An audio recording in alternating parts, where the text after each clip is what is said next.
From stolen cars to stolen cats, these stories will make you grateful that your neighbor is just noisy. Buckle up for a wild ride as we cover the top 10 terrifying families that might live next door to you. Starting off in our number 10 spot, we have the entrepreneur. Okay, this neighbor story starts out actually quite nice before it takes one of the wildest turns I've ever seen.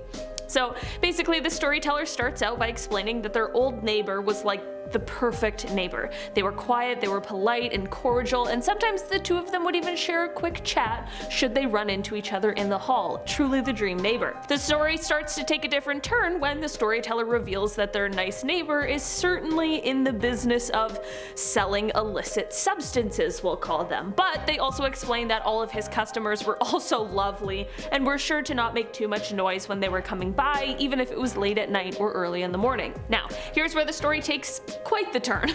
Turns out that one night, some sort of altercation ensued, and this nice, quiet neighbor ended up taking the lives of two people who were at his door. Apparently, it all happened in the hallway, which was quite a gruesome scene afterwards. The storyteller has quite the twist again at the end when they write, quote, "It was crazy. Still, after he got sent to prison, a new guy moved in that played music constantly as loud as he possibly could. I'll take old Stevie back any day." Honestly, I don't agree, but I completely understand. In our number 9 spot today, we have the plot twist. As if that one wasn't enough. Okay, this story is a short one, but man is it effective. They start out by saying, quote, "I used to live in a house that was split into 2 apartments. My neighbor had the lower half, and I learned we had issues with the HVAC when their cigarette smoke came visibly pouring out our registers, stank up everything we owned." Okay, that definitely sucks. I'm sure it's a situation many people have dealt with before, and it would be really frustrating, and honestly, it's hazardous. Surprisingly though, this isn't the worst of it. There's one more sentence to the story, and it somehow still manages to take us on quite a journey. So after they wrote, quote, "stake up everything we owned," they finished with, quote, "then one of them stole my car." Okay, honestly, worse than the smoke, and also, I have a million questions about this. Starting with how, and ending with what happened after. I would love a follow-up on this one. In our number 8 spot today, we have a house's history. So there are places that have certain rules around what a selling agent would have to tell an interested buyer about the history of the house prior to purchasing. Some things are extremely important to some people and not at all to others. I mean, for example, some people don't really mind living in houses that were once the scene of a horrific crime. I personally feel like I wouldn't exactly be comfortable with that. Some things in some areas, however, don't have such widespread rules when it comes to these things, which means that sometimes new homeowners are in for quite a surprise, just like these ones. This story starts off, quote, "When we moved in, he," meaning the neighbor, "came over to tell us the house had previously burned down twice. News to us." Okay, that's interesting, but not too scary yet, but they continue on to say, quote, "Got the feeling he wanted to sort of brag about how he saved people from the fires. Then a few years later, after leaving our garage door open, we found our stored grill with all the unlit burners on and a bit of burnt paper sitting underneath. He's since disappeared, but we lock up our propane now." What in the world? How terrifying! The man disappeared? This is why I Google everything first. From places to people, I scour the internet prior because you never know, people are strange. In our number 7 spot today, we have the backdoor neighbor. This story starts off when a couple moved into a new house in the summer of 2019. Upon moving in, both of the neighbors on either side warned this couple about the neighbor who lived behind them, as they had been known to cause quite a bit of trouble. The first 6 months were fine, but things quickly took a turn. They go on to explain that, quote, "Their house sits on a hill behind ours, and so it overlooks the majority of our backyard due to the elevation change.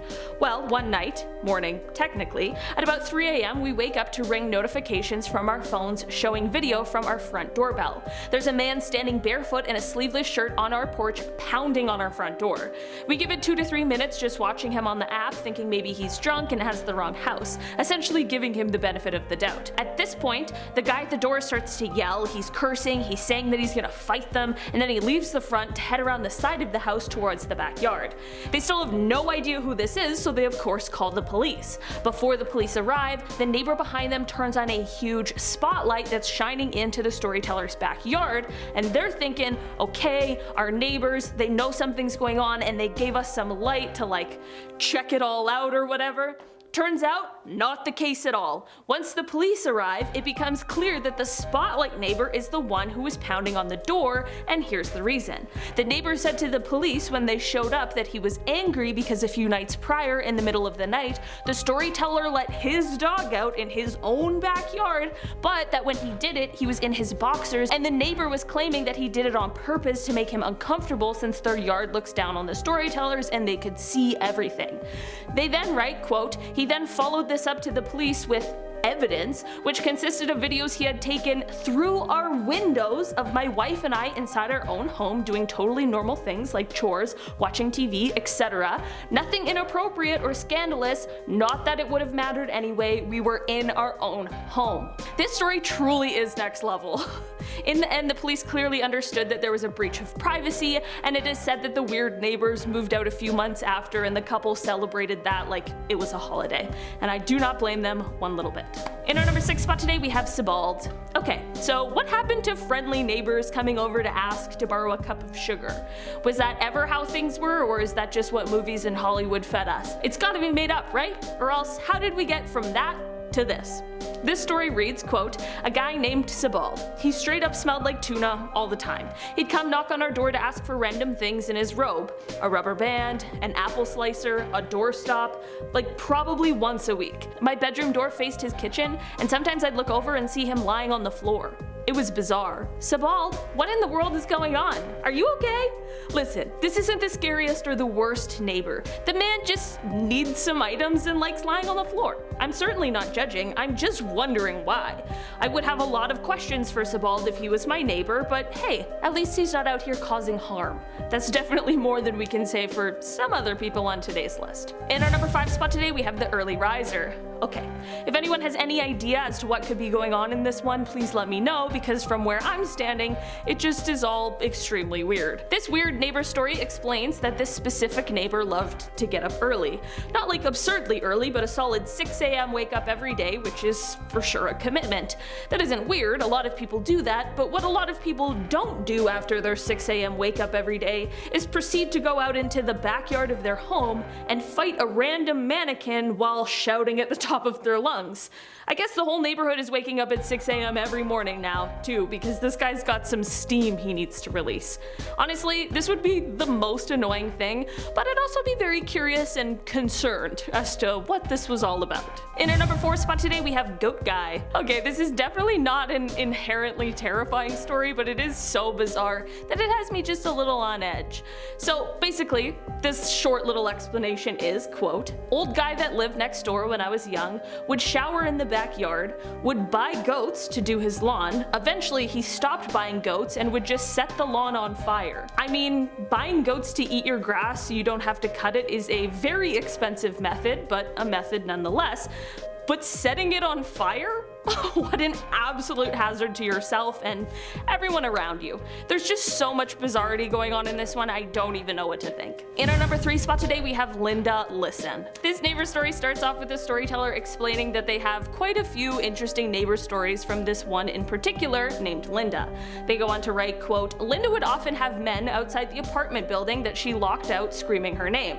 But the best story regards a boyfriend Linda had who insisted my roommate and I call him the Captain. About a week after meeting him, we came home to a wedding announcement for Linda and the Captain. Yes, his name was the Captain on the announcement.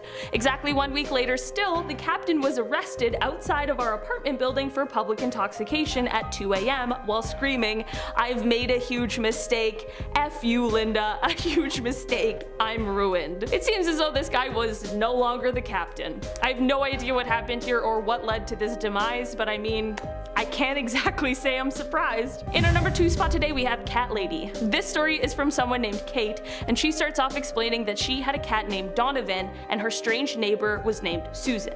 Susan was single, in her 50s, seemed nice, and had a lovely garden. Kate then goes on to write, quote, "One summer we were going on vacation for a week.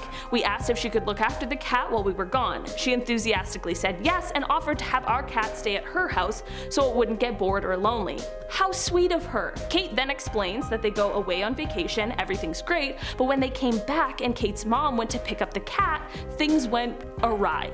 She explains that Susan was weirdly attached to this cat after 1 week, so much so that she was full on weeping when she was giving the cat back. Kate's mom was weirded out, but thanked her, paid her, and then left. Kate then goes on to write that a few days later she woke up early and came to find out that Susan had walked the entire acre that separated their houses in order to try and look for Donovan. She was saying that she just needed to see her baby. Kate says that it was weird, but they let it go this time. But then she writes, quote, "Then one day we had let our cat out for a while, it was an indoor-outdoor cat, and when we called him to come in, he didn't come. We checked all the places he usually lounged and he was nowhere to be found. We searched for hours. Finally, after a day of searching, my dad said, 'Oh my God, Susan. Could she?'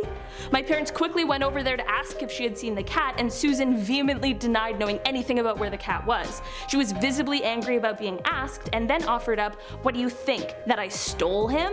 Then my mom started calling his name and whistling for him, and before Susan could get the door slammed, he strolled to the door from somewhere inside the house and greeted my mom with a meow. My mom was pissed. She started yelling about, 'If you ever steal our cat again, and I ought to call the police,' and left. He was an indoor cat for the next few months until we moved again." Honestly, could you imagine your neighbor stealing your animal? I would have absolutely lost my mind. In our number 1 spot today, we have the Flyers. So this story starts out with a storyteller explaining to us that he lives in a fourplex that is mostly elderly people living in it, and that there was another fourplex across from them, and that was basically the situation for the entire block. So one night, when our storyteller is going out with some friends, as they are leaving his place, a neighbor of his comes out and a very hateful altercation ensues. The neighbor man yells some horrible things, the storyteller yells some things back, and that's when the neighbor makes some very serious threats, and then the storyteller just carries on with heading out for the night. Then he goes on to write, quote, "Well, when I got home, he had super glued my screen door completely shut, poured hamburger helper or something similar into my AC unit, scratched up my very expensive and still quite new Lexus SUV. This isn't where it ends though. They then take photos from the storyteller's Facebook and use them to spread a horrible, dangerous rumor about the storyteller.